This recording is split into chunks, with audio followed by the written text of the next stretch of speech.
in Kansas, southeast Kansas, hunting hunting the rut. It's November, it's mid-November, and I'm actually in here hunting a really big 8-point. Had 2 encounters with him so far. I know it's going to be kind of aggravating looking around, but wanted to talk about something briefly. We do a lot of self-filming still. We want to get away from self-filming, and I hope this audio is good. It's pretty windy, so I felt this was a good time to do it while it's windy. We do a good bit of self-filming. We're still very fluid with it.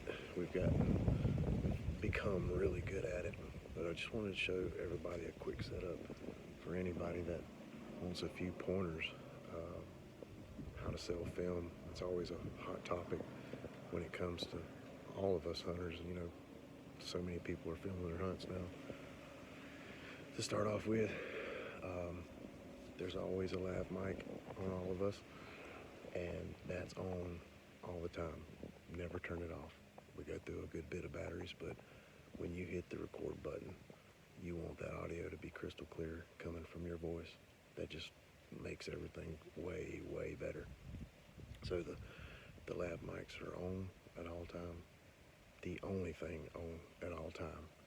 We'll be using a 4th arrow arm. Make sure that it's level, perfectly level. If it's not level, you're gonna be hating life. The camera is on your right side, and it's on. The camera's on. It's set to the right frame rate, shutter speed. Everything is just right on that camera. Every 30 minutes minimal, turn that camera on. Check all the settings. Check the lighting. Check everything. Make sure that when the time comes, when this camera needs to be on and running, that it's ready right away. That's probably one of the biggest keys to self-filming. But it's on the very first thing you do once you see an animal, or the time comes, because sometimes it happens fast. It happens really, really fast. The very first thing that you need to do is hit the record button. You hit the record button. This particular camera is set on autofocus. It don't have the best autofocus features. This is a cinema camera. It's not even designed to be autofocused, but it does have that option. It's setting on autofocus. And what that does is when you hit that record button, everything's kind of focused in. No matter if it's a leaf right here close or way out, it's focused in on something. It's pulling focus. So when you hit that record button, the very first thing you do, it's already kind of focused on something. Then you can kind of get on that animal. At that point, once you get it on that animal, keep that focal range, that focal point way out. Pull that camera way, way, way back. Don't zoom in none. Just keep it pulled out all the way. Keep it pulled all the way out. That way, it's got a wide angle. It's got a wide shot to get the deer coming, and then get it on that deer. As soon as you do that, this over-the-shoulder cam is set on a high frame rate. That way, if you capture the shot with this camera, just a GoPro, Osmo, any kind of action camera that you got, put it over your shoulder.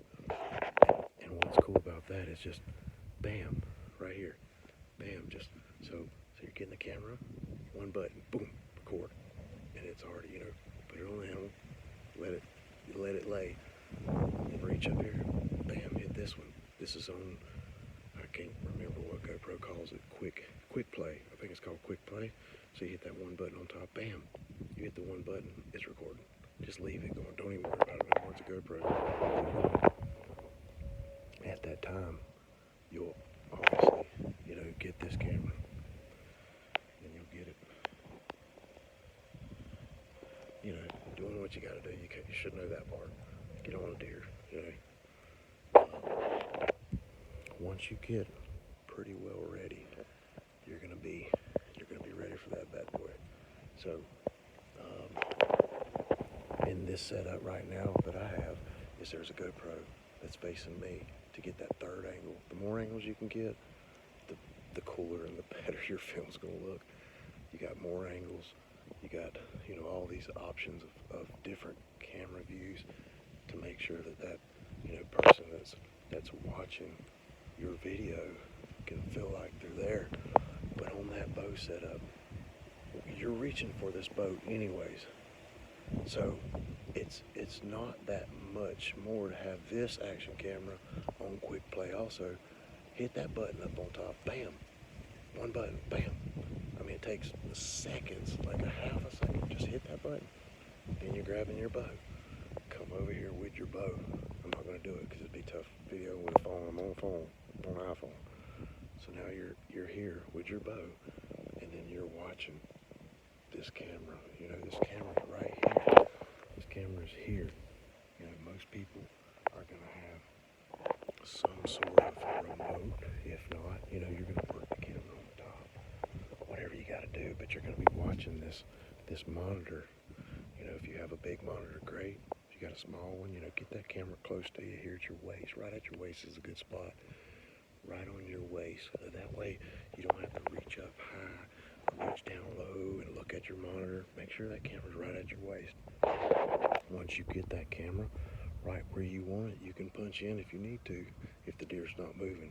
If he's moving, you need to pull your range out. That way you got enough there that you know he's gonna be in the frame.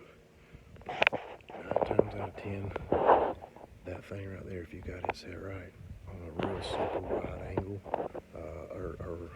you know, the lens is set just wide open, you should get him there too. So that's kind of this is insurance. This is insurance. And you got this looking at you, making all those cool, stupid faces when you pull your bow back. I mean, there's gonna be some crazy faces on that when you're, you know, excited and focused in on the shot. But yeah, just wanted to go over that and tell you guys just a few quick pointers. Hit the record button first. That should be the very first thing you do. Yeah, if you guys got any questions on that stuff, man, we love this stuff. We love filming. You know, a lot of people see a hunting show and they think that, you know, we're just a bunch of hunters, but we're pretty tech savvy, and we know our equipment. That's another big thing, is know your equipment to the T. Know it to the T. If you don't know your equipment, man, you're screwing up. So practice with that equipment. Know your equipment. Know where the buttons are at, and just give it all you got.